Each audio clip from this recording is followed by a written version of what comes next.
Well, hey everybody. It is Monday, June 2nd, 2014. My name is Wes Hagen. I'm the vineyard manager and winemaker here at Clopepi Vineyards and Clopepi Estate Wines, and welcome to the weekly Monday wine blog.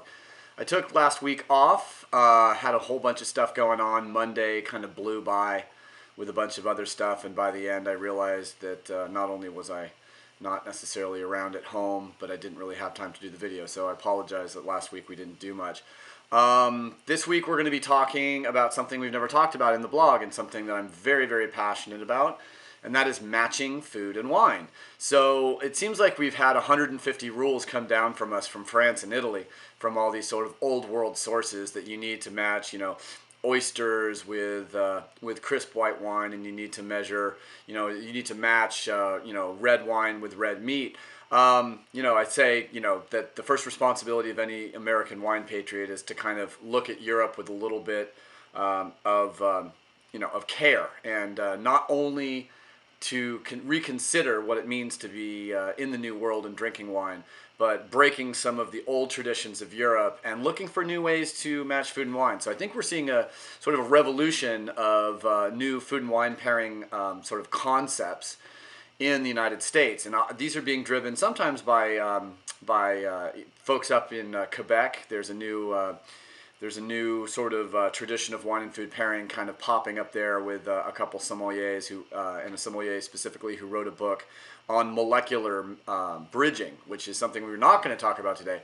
We are going to talk a little bit about finding a bridge with flavor in wine, but I want to keep the conversation today as focused and as simple as possible. I teach 5 classes at the local community college, Allen Hancock College, on food and wine pairing.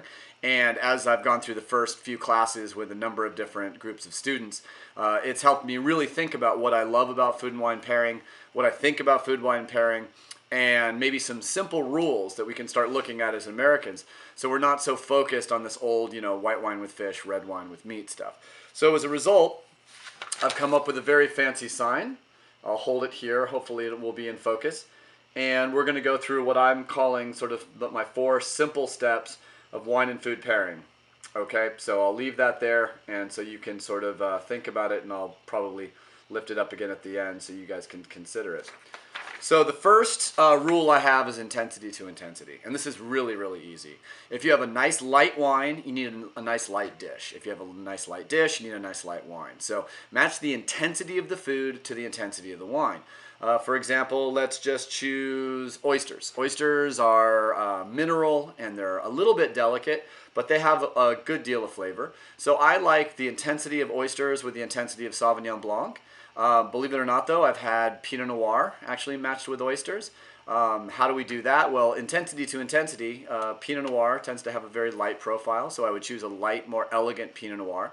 And then maybe the third rule, and I'm skipping ahead, is to find a bridge. So if I wanted to find a bridge with Pinot Noir and oysters, I would add a little bit of mushroom or maybe tomato to a mignonette to actually bring that sort of earthy character to the oyster, which would help it bridge with a lighter style Pinot Noir. The second rule is to match. This is the one rule that makes it a little bit complicated. You match the level of fat in the food to the level of structure in the wine. So white wine is structured by acid, red wine is structured by tannin.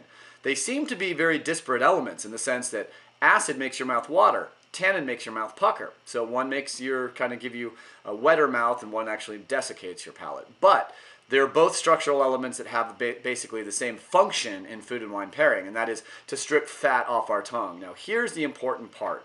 We match food and wine for 2 reasons. One is to build flavor. The flavor of the wine with the flavor of the food makes the entire experience gestalt. The flavors of both are greater than the flavors of either one by themselves. So that's the first thing. We match wine and food to put flavor in our mouth and to be happy. The second reason we match food and wine is to refresh our palate in between bites. So you're eating some mac and cheese, you're eating some époisse, which is like a nice runny cheese. You're eating a steak, you put it in your mouth, and the steak fat or the cheese fat or whatever it is, it's going to gum up your taste buds. And once you got fat in your taste buds, you're done. You're not tasting really anything. Your ability to taste is probably knocked in half. At that point, what you want to do is you want to introduce something into your mouth that's a solution, and that solution is meant to actually strip your palate of those fats so you can go back to the food and taste it for the first time. I usually describe this as a wet nap for the mouth. So you're eating ribs, fat, fat goes on in your tongue. Take a nice sip of Sauvignon Blanc or a nice crisp white. With barbecue, absolutely, it fits the rules. Take a little sip of Sauvignon Blanc with a little bit of ribs or brisket, palate right back to neutral, go back to the food. It's like tasting it for the first time. So that's kind of, so the higher the fat in your food, the higher the acid or tannin in your wine. So that's really, really easy. So if you're eating cheese, which has a lot of fat in it, you want a nice crisp white, or Pinot Noir, because Pinot Noir has both acid and tannin. So if you're eating something with a decent amount of fat, Pinot Noir is always a good option because it's equally balanced. It's the only red wine that's equally balanced by the two structural elements, acid and tannin.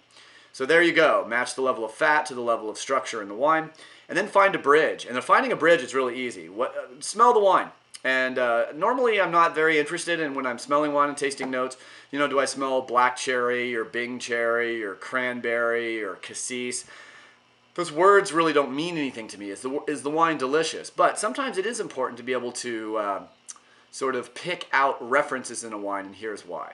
Sometimes when we're going to match a dish, we want to find a bridge between the wine and the food. And what I like to say is that bridge can be one flavor.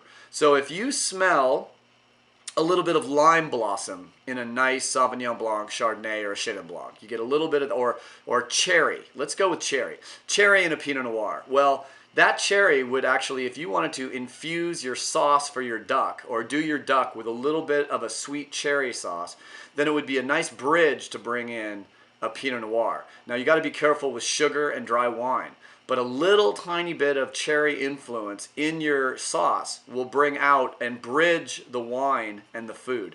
So if you smell a little bit of lime blossom in a Sauvignon Blanc, again, it's going to be a nice way if you're going to do a ceviche with a little bit of lime. That lime bridge between the ceviche and the crisp white wine with a little bit of lime blossom or lime zest is going to be just perfect. So find a flavor that exists in both the food and the wine.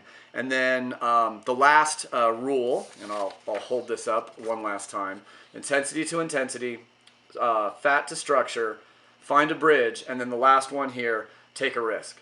And take a risk just means when I have my students do their final exams in the Alan Hancock class, we have a full day, 8 hours of tasting small plates and wine. We do about a 25 to 30 course tasting meal throughout the day, and it's just a fantastic way to feel like we're at table all day, and we're learning, and we're drinking, and we're eating. It's fabulous. And one thing I tell my students to do when they do their final exam, I want them to choose a food and wine match that is an absolute, almost guarantee that everyone will love it.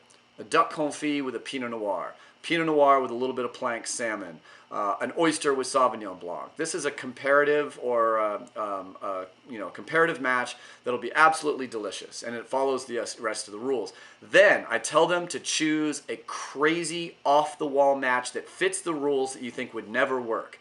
Take a risk. Let's try Sauvignon Blanc with steak au poivre. Nice pieces of medium rare steak with a sauce made from cream, butter, and fresh cracked pepper. Why wouldn't we do steak with a Cabernet or a Merlot? Well, sometimes we just want to try something different, and the butter and the cream in the steak is going to be a flavor bridge a little bit for the white wine. It's going to help the white wine balance it.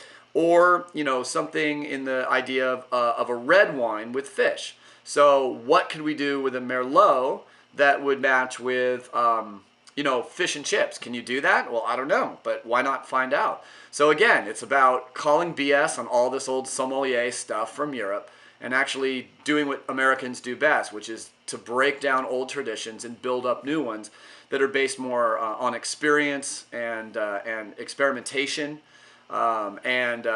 Taking a risk with food and wine pairing is always so much fun. So find wines, get some food, take some risks, and remember these rules, but also remember to break them when necessary.